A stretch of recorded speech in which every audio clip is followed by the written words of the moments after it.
ler a Escritura, eu quero ler apenas 2 versículos de um texto aqui, que está aos Hebreus, capítulo 10. 2 versículos apenas, 22 e 23. Aos Hebreus, capítulo 10. Nós vamos meditar um pouquinho sobre em sua presença, estar na presença de Deus. Mas o apóstolo Paulo aqui nos convida, ensinando a nós como entrar na presença de Deus. Aos Hebreus, capítulo 10, os versos 22 e 23 somente.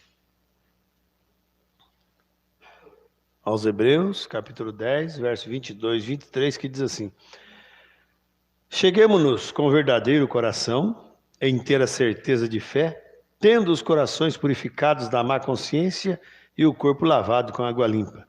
Retenhamos firmes a confissão da nossa esperança, porque fiel é o que prometeu.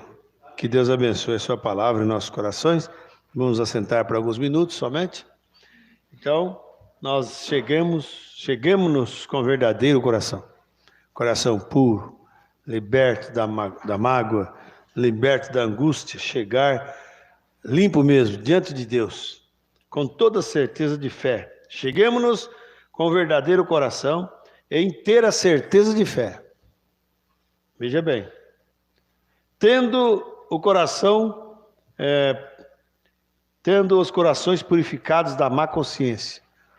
Nunca jamais devemos chegar diante de Deus com uma condenação em nossa mente e em nossos corações. Coisas que às vezes deveríamos acertar, não aceitamos. Aí alguém fala assim: então, mas eu vou orar ao Senhor e Deus vai me perdoar. Se você errou contra Deus, você vai orar sim a Deus, Ele vai te ouvir. Mas se você errou contra o seu irmão, contra sua irmã, seu amigo de trabalho, contra seu esposo, sua esposa, então nós sabemos que Deus, você tem que primeiro acertar com a pessoa. Vai lá, procure o seu irmão, sua irmã, acerte com ele e depois de acertado, você vai na presença de Deus. Tem tanta pessoa achando que vai para o céu porque ele ora a Deus para que Deus perdoe ele dos pecados que ele nem mesmo fez contra Deus. É a coisa que ele deveria acertar com quem ele errou. E cada um de nós devemos colocar isso em mente. Quer dizer, tendo o coração limpo, quando você confessa e deixa, e você alcança misericórdia. Chegamos diante do altar com o coração puro em ter certeza de fé, não deixando a má consciência, irmãos.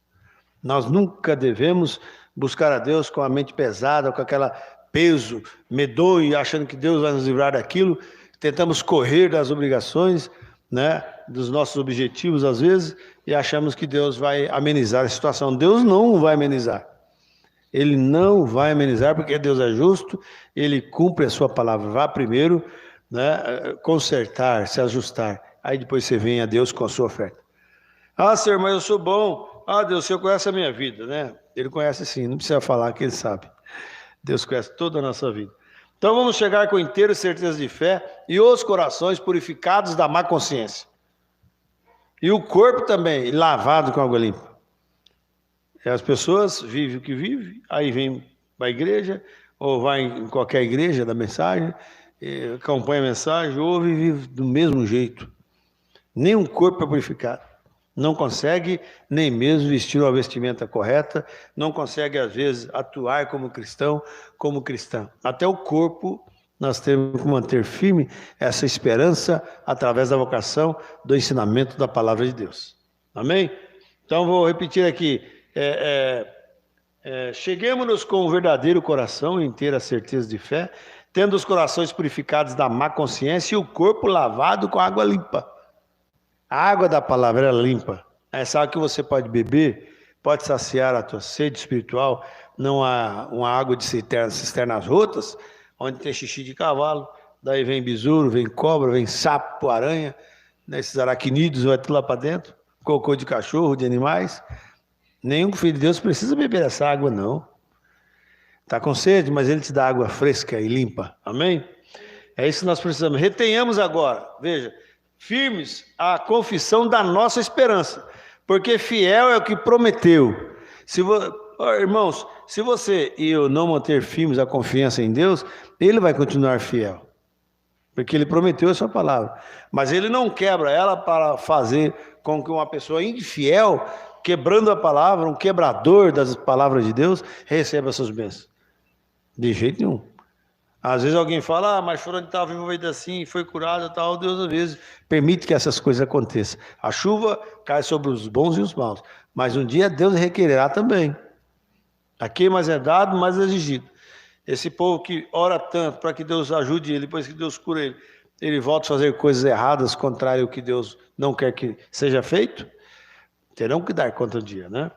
Mas então, e consideremos, verso 24 agora, uns aos outros para nos estimularmos a caridade e as boas obras, sempre estimulando uns aos outros, sempre falando bem, nunca falando de derrota, nunca falando mal, nunca... Depende do assunto que a pessoa está conversando ali, a gente já vem com outro assunto, aí destrona aquilo da pessoa, né? Mas sempre com sabedoria, em cada sentido, sabemos conversar. Quando você está na presença de Deus, como Isaías esteve, então ele sai totalmente diferente. Todos nós, irmãos, todos nós. Tenha um momento com Deus para você ver. Você é diferente, você tem um novo ar, você tem uma experiência, uma vocação genuína, não é uma coisa fabricada, não. Nenhum cristão, nenhum deles que vive a palavra de Deus, eles não fabricam.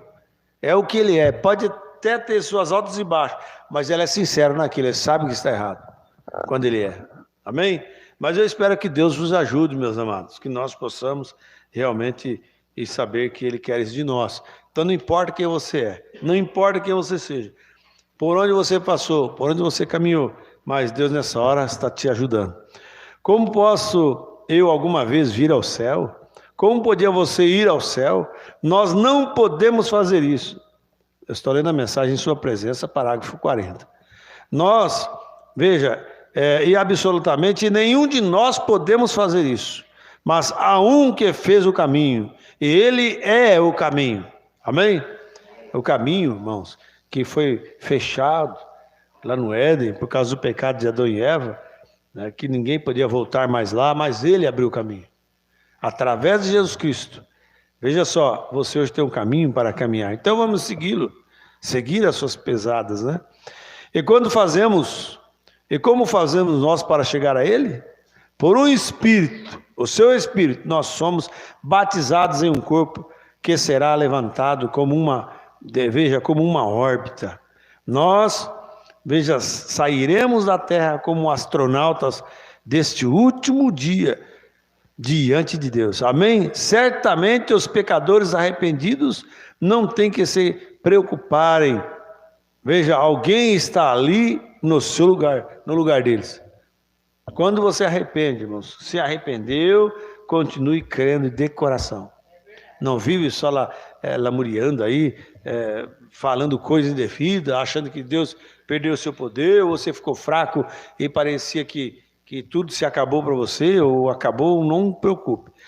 Então depois que nós temos entrado em sua presença, agora nós temos conhecido que temos estado em sua presença, veja, irmãos, nós lhe vimos fazer coisas que ele fez quando ele estava aqui na terra. Como você conhece a vinha, a vinha e que você está olhando, por causa do fruto que produz. Eu não vou olhar um pé de jabuticaba e falar, isso aqui é um pé de chuchu. Não tem como. Se é jabuticaba, é a vinha que você está lavrando. Não olhar um pé de laranja, aí você vai, não, isso aqui é goiaba, não é laranja. Pelos frutos você conhece. Então, cada cristão, cada irmão, cada irmã que está agora vivendo a palavra, pelos frutos o mundo te conhece. E Jesus falou que vós sois o sal da terra. Veja, se o sal for insípido, perdeu o seu valor, então com que há de salgar? Amém? E o profeta diz que Deus é a fonte de água viva, e os filhos de Deus têm que caminhar nesse mundo, de maneira que os pecadores têm que sentir sede de você. Fala, não, tem algo diferente nela. Mas porque você está nesse caminho, então você realmente tem entrado na presença de Deus. Um homem e uma mulher que uma vez entrou na presença de Deus, ele não quer sair mais nunca. Pode jogar tantas coisas diante dele para fazer uma troca, ele não aceita. Ela não aceita. Ela prefere ficar com aquilo que o mundo rejeita, que é a palavra de Deus. Mas fique só, mas está na presença de Deus. Um dia isso terá validade. Deixa só, quando o tempo fechar aí, acabar com tudo. Você, meu irmão, minha irmã, vai ter um lugar já tem, né? Aliás, um lugar preparado. Aquele que crê em mim, as obras que eu faço, ele também as fará. Esses sinais seguirão os que crerem. Agora, nós vemos que ele nunca nos condenou, ou melhor, nunca ordenou para irmos fazer denominação. Como o profeta dizia num pão diário, falou, né, falando assim, que Deus não pediu para nós fazer igreja. Ele diz, ide pregar o evangelho, mas os homens fazem igreja. Eu mesmo conheci um lá que está abrindo 3 igrejas aí. Já está aqui, está indo para Prudente, está indo para Bernardes. Inclusive um lugar que era um tabernáculo que foi fechado lá em Bernardes, ele alugou. Eu falei, lá era um tabernáculo da sua igreja. Então, é lógico que você tem um lugar para congregar, mas parece que virou meio financeiro, né? Tem igrejas, nós vai só para arrecadar dinheiro e pegar ali e levar. Mas nós temos que pregar o evangelho. Se Deus te deu um lugar para você congregar, ótimo, né? Mas não fundar igrejas aqui e ali, fazer como uma firma ou como uma sede, e todo mundo tem que estar debaixo daqui. Nós temos que realmente pregar o evangelho do jeito que é. Esses sinais, então, seguirão os que creem. Agora nós vemos que ele nunca nos ordenou a irmos fazer denominação. Ele nunca nos ordenou para irmos fazer credos, mas ele nos advertiu, veja bem, contra tal. Pois quem quer que tirar alguma coisa disso, ou acrescentar algo a isso, o mesmo será tirado sua parte no livro da vida. Vê? Então não vamos acrescentar nada. Vamos ser dóceis, humildes, vamos nos portar como aqueles que são rejeitados, né? Que isso aí não sabe nada. Esse povo da mensagem aí, e, pelo amor de Deus, né? Não me preocupe com isso não. Você sabe quem você tem crido. Amém? Vamos permanecer firmes na fé e outra, nunca esquecendo da presença do Altíssimo. Sempre, irmãos. Ainda falei hoje para alguém, está com desejo de fazer coisa errada, de fumar alguma coisa errada, você pensa em Deus. Pensa nas coisas boas. Alguém te maltratou, o carro cruzou sua frente lá e quase bateu no teu carro e você ficou furioso, né? Então, você, nessa hora, pare um pouquinho, pensa, entra na presença de Deus. Pensa assim, será que Jesus, se estivesse dirigindo o carro, ele faria isso? Né? Antes de você entrar no bar, tomar alguns goles de cerveja, aí pensa, será que o meu mestre faria isso? Será que o meu mestre usaria uma roupa indecente numa avenida, numa rua, onde quer que for? Faça isso de hoje em diante, pensa assim, coloque-se, se fosse Jesus, será que ele fazia isso? Agora, se você sabe que ele não faria isso, nós somos filhos dele, nós devemos dar exemplo também e não fazer, amém?